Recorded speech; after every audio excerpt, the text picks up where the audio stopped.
Hello, Bachcho. Let's see this question. So this question says, in the given circuit, the emitter A1 and A2 are ideal, and the emitter A3 has a resistance of 1.9 into 10 to the power minus 3. यहाँ पे बच्चों 10 to the power minus 3 ओम आएगा. ये थोड़ी सी printing mistake है, correct कर देते हैं इसको. आएगा 10 to the power minus ohm. ठीक है. Find the sum of reading of all three meters. ठीक है, इन तीनों मीटर्स A1, A2 और A3 में जो भी रीडिंग्स है उनका सम करके हमें फाइनली आंसर बताना है. तो पहली चीज तो बच्चों, ये दोनों जो ए मीटर है A1 और A2 है आइडियल है, मतलब कि इसका जो इंटरनल रेजिस्टेंस होगा, ठीक है, इसका ए मीटर का रेजिस्टेंस जो होगा ये 0 होगा क्योंकि आइडियल है. और अगर ये आइडियल है तो बच्चों लेटस से कि यहाँ पे पोटेंशियल में x अज्यूम करता हूँ. ठीक है, तो यहाँ पे भी पोटेंशियल कितना हो जाएगा x. क्यों? क्योंकि ये इसमें जो रेजिस्टेंस है की वैल्यू 0 है, तो यहाँ पे कोई भी पोटेंशियल ड्रॉप नहीं होगा. पोटेंशियल ड्रॉप क्या होता है बच्चों? I into R. रेजिस्टेंस के across potential difference I into R होता है, तो I इंटू आर कितना है? 0. तो हमारा आंसर कितना आ जाएगा? 0. कोई पोटेंशियल ड्रॉप नहीं हो रहा है तो x पहले था और x यहाँ पे रहेगा. सिमिलरली यहाँ पे भी कितना रहेगा? x. ठीक है, समझ में आ गया. A3 की बात करते हैं. अब A3 आइडियल नहीं है, उसके पास कुछ रेजिस्टेंस की वैल्यू यहाँ पे गिवन. अब यहाँ पे रेजिस्टेंस होने के बावजूद भी यहाँ पे पोटेंशियल डिफरेंस, और कह सकते हैं कि कोई भी करंट यहाँ से फ्लो नहीं करेगा, पोटेंशियल ड्रॉप नहीं होगा. ठीक है, क्यों? देखते हैं. यहाँ पे क्या हो रहा है कि पोटेंशियल डिफरेंस का फॉर्मूला होता है पोटेंशियल ड्रॉप का I इंटू आर. यहाँ पे R तो है लेकिन I 0 है. इस केस में क्या हो रहा है? रेजिस्टेंस तो है लेकिन करंट 0 हो रहा है. क्यों? क्योंकि यहाँ पे भी पोटेंशियल x है और यहाँ पे भी पोटेंशियल x है. यहाँ पे पोटेंशियल का कोई डिफरेंस ही नहीं है इन दोनों पॉइंट के बीच में.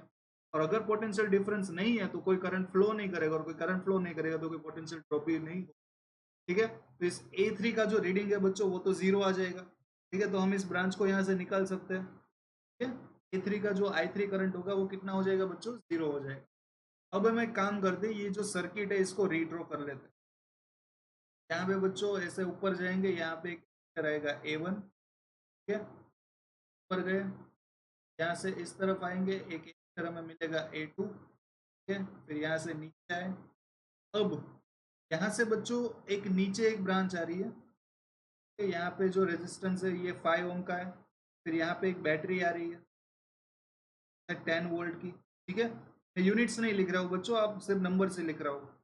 फिर यहाँ पे एक जंक्शन आता है. ठीक है, जंक्शन है.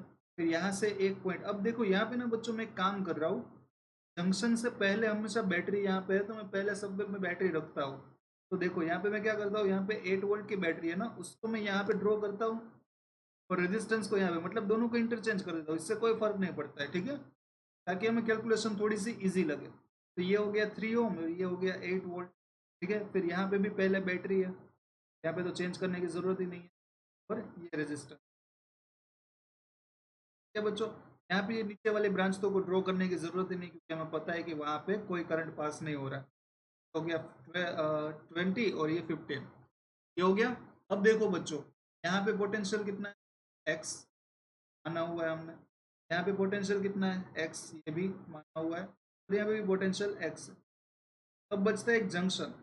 जंक्शन पे एक काम करते हैं बच्चों, यहाँ पे ना पोटेंशियल हम 0 मान लेते हैं. मान लो कि अर्थिंग किया हुआ है, कुछ भी हो, यहाँ से पोटेंशियल रेफरेंस तो हम कहीं पे भी ले सकते हैं.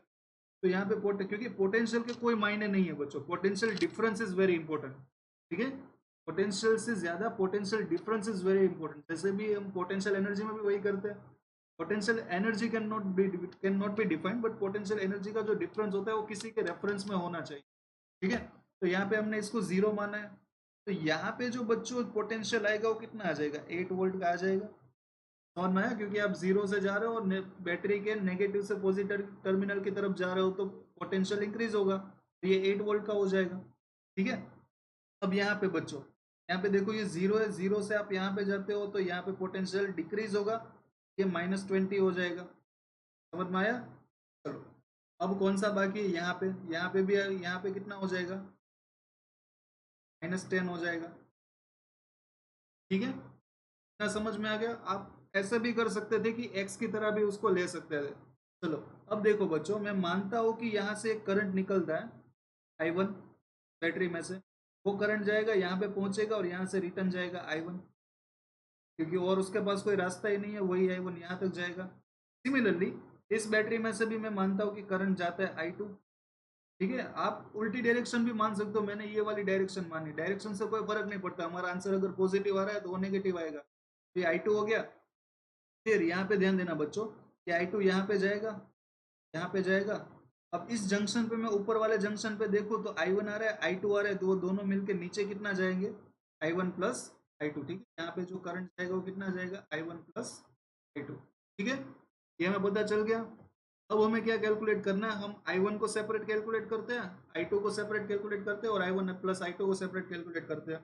तो देखो बच्चों, पहले हम यहाँ से यहाँ तक जाते हैं इस वाली दिशा में। ठीक है, तो हमें I1 मिलेगा, I1 क्या मिलेगा, potential difference higher minus lower, ये 8 है, 8 में से x को माइनस कर दो और डिवाइड में उसका रेजिस्टेंस लगा दो, रेजिस्टेंस कितना है 3, I1 आ गया।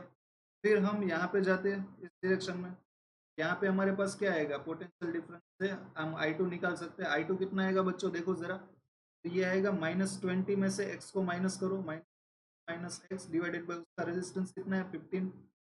फिर हम फाइंड करते हैं I1 प्लस I2 ऊपर वाली ब्रांच में। ठीक है, ऊपर वाली ब्रांच में हम नीचे की डायरेक्शन में जाते हैं, वहाँ पे क्या होगा, वहाँ पे हो जाएगा हायर माइनस लोअर, तो मतलब कि x माइनस -10, तो वो प्लस हो जाएगा और डिवाइडेड बाय उसका रेजिस्टेंस 5। तो ये हमें I1 प्लस I2 मिल गया। अब I1 की जो वैल्यू है वो है यहाँ पे ये और ये दोनों वैल्यूज हम नीचे पुट कर देते हैं। I1 की जगह पे मैं लिखूंगा 8 minus x by 3, plus I2 की जगह पे मैं लिखूंगा -20 माइनस एक्स बाई 15, और यहाँ पे मैं लिखूंगा x प्लस 10/5। ठीक है, अब दोनों जगह पे मैं एलसीएम 15 ले लेता हूँ, तो यहाँ पे मैं 5 से मल्टीप्लाई करूंगा तो 4 माइनस 5x, फिर यहाँ पे मैं मल्टीप्लाई करूंगा -1 से, तो यह हो जाएगा माइनस एक्स। ठीक है, और यहाँ पे मैं 3 से मल्टीप्लाई करूंगा तो 3x प्लस 30 हो जाएगा, और दोनों तरफ से एलसीएम 15 कैंसिल हो जाएगा। अब इसको थोड़ा सा रिजोल्व करते हैं, एक्स वाले टर्म को एक तरफ रखते हैं और बाकी के टर्म, ये 5 और 1 6 होके उस तरफ जाके प्लस हो जाएगा तो 9x हो जाएगा, और इस तरफ 40 माइनस 20 होगा, 20 माइनस 30 कितना हो जाएगा, -10 हो जाएगा। तो यहाँ से बच्चों x की वैल्यू हमारी निकल के आ रही है -10/9 वोल्ट। ठीक है, पर हमें x फाइंड नहीं करना है, हमें क्या फाइंड करना है, तीनों करंट्स। ठीक है, तो हमें इन तीनों करंट्स का समेशन निकालना है। देखो A1 में कौन सा करंट फ्लो हो रहा है, I1, फिर A2 में I2, और फिर A3 में कोई करंट ही नहीं है तो वो 0 हो जाएगा। तो हमें फाइंड करना है I1 प्लस I2। ठीक है, I1 प्लस I2 फाइंड करना है। I1 प्लस I2 तो हम डायरेक्टली इससे भी फाइंड आउट कर सकते हो, ये वाला इक्वेशन, और इससे भी कर सकते हो। ठीक है, दोनों से एक ही आना चाहिए। तो मैं अगर यहाँ पे देखूँ I1 प्लस I2, सेपरेटली हम I1 और I2 को पहले निकाल ही लेते हैं बच्चों, फिर देखते हैं क्या उससे भी सेम ही आता है। I1 क्या है, I1 ये है, इस वाले इक्वेशन में हम वैल्यू पुट करते हैं, 8 माइनस एक्स बाई 3, एक्स क्या है 10/9, माइनस माइनस प्लस हो जाएगा, 8 माइनस एक्स बाई 3, तो इसकी वैल्यू आएगी आएगी 82/27। ये हमारा I1 आ गया। फिर I2 की बात करते हैं, I2 कितना आ रहा है, I2 वाला इक्वेशन है -20 माइनस एक्स माइनस आएगा 10/9 और डिवाइडेड बाई 50, क्या आ जाएगा -70 डिवाइडेड बाई 15 इंटू 9 एम्पी। ठीक है, ये आ गया I1 और I2। अब देखना बच्चों, हम यहाँ पे ना प्लस में वैल्यू लेंगे, माइनस में नहीं, तो इसको मैं मोड लिख देता हूँ। इसकी एक वजह है क्योंकि हमने डायरेक्शन उल्टी लिया ना, डायरेक्शन से ये नेगेटिव आंसर आ रहा है, मैंने पहले ही बताया था। अगर हम डायरेक्शन ऐसे लेते, क्योंकि हमें पता है बैटरी के पॉजिटिव टर्मिनल से करंट निकलना है, तो मैं डायरेक्शन ऊपर ही लेना चाहिए था, पर मैंने नीचे लिया था, इसलिए मेरा आंसर नेगेटिव आ रहा है। दूसरी चीज बच्चों, I1 प्लस I2 करते हैं, I1 plus I2, I1 plus I2 से हमारा आंसर आ रहा है 82/7 27, और यहाँ से आ रहा है 170 15 इंटू 9। ठीक है, अब इसका एलसीएम लेंगे तो एलसीएम कितना आएगा, 27 है तो 9 आ गया, 3 आ गया, मतलब एलसीएम भी 15 इंटू 9 ही आएगा। इसको मुझे मल्टीप्लाई करना पड़ेगा 5 से, इसको मैं 5 से मल्टीप्लाई करूंगा तो 80 मल्टीप्लाइड बाई 5, ये 410, और ये हो जाएगा 170, तो टोटल कितना आ जाएगा हमारे पास, 0 8 और 5 580 आ जाएगा। ये हो जाएगा 15 डिवाइडेड बाई सही लिखा है 580 डिवाइडेड बाय 15 इंटू 9। इसको बच्चों सिंपली हम कैलकुलेटर से भी आप कैलकुलेट कर सकते हो। तो अगर आप कैलकुलेट करते हो 580 डिवाइडेड बाय 15 डिवाइडेड बाय 9 तो हमारा आंसर निकल के आ रहा है बच्चों 4.29 एम्पियर। ठीक है, जो कि अप्रोक्सीमेटली हमारा क्लोज ऑप्शन बी से मैच हो रहा है, बाकी कोई भी ऑप्शन इतना क्लोज नहीं है। तो हमारा करेक्ट आंसर हो जाएगा ऑप्शन नंबर 2। सिमिलरली ये चीज आप i1 प्लस i2 से भी कर सकते थे। ठीक है, i1 प्लस i2 क्या था हमारा x प्लस 10/5। एक बार इससे भी देख लेते क्या इससे आंसर आता है।